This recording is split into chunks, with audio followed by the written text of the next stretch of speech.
All right, folks, I'll give you all a quick demonstration of how I do my precision loading. Very simple process. On the, I'm dropping H4350 powder, Ogden. I'm loading up some 270 rounds for hunting. I like the Hodgdon in the 270 because it's a little bit slower than the IMR, and when I'm hunting and I want a good, clean, ethical kill, I want a slow, heavy bullet to hit the animal and basically, you know, kill it as quickly and cleanly as possible. I find that in a 270, a bullet around 3,000, 3,100 feet per second tend to blow through the animal, and I got to hunt it down. With a bigger, slower bullet,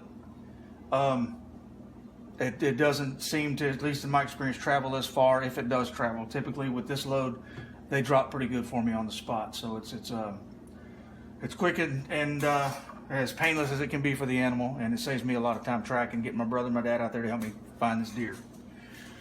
So anyway, I got my scale set up. I'm dropping 49 grains. Now that's a maximum charge in Lee's cookbook, Lee's loading manual.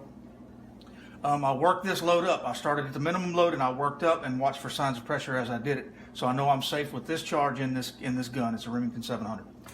So what I did was I zeroed my scale. I got it set at 49 grains. Now I got powder in my trickler there to trickle up. Now, as I've said before, I drop my charges light. I put them in the pan and then I trickle them up to the final weight of the charge. So just to show you real quick how I do this. There's a million ways to do it, but this is how I load for precision. You know, I've got this is set up about a grain to half a grain short of the max charge. So we'll go ahead and drop this. Okay. Over here and dump it in the pan. Try not to spill any powder, because it is not cheap. Now let's see where that sits. Let's say it's a tad light. Now come over to the trickler here, and then I'll trickle a few kernels up just to see when it gets there.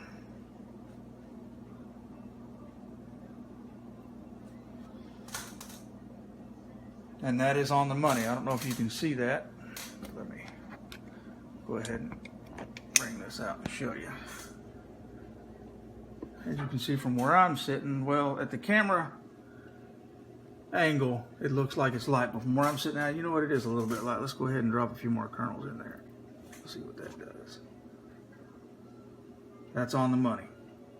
As you can see, I got several cartridges here.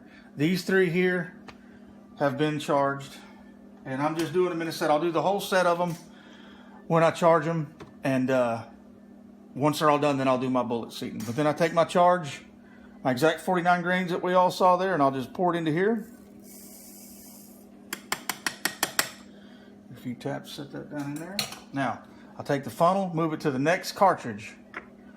That way I know I don't double charge. Then I'll double check in the case. I see that there's powder in it. And then I move on to the next one and I continue the process.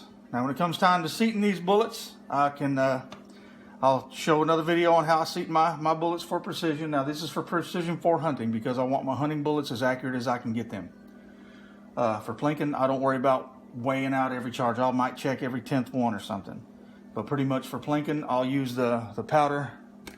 I'll use the powder measure there, and I'll just dump them and go. I'll check, you know, as I'm setting it up, I'll check it. Once I get 5 to 10 consistent charges within a 1/10 of a grain, I'll just run it and let it be. And of course, I'll check the last one. But anyway, that's how I load for precision. And I shoot a 30-06 is my chosen round. I'm just going to load some for this 270, just so we'll have some bullets for it. But when I do some 30-06, I'll do a video on my 30-06 because my 30-06. Those cartridges are the ones I take pride in. That is my caliber of choice, and when I want to shoot something as accurate as it can be, my 30-06 is the gun. And I will do a video on my 30-06. But until then, y'all be good to one another. God bless America.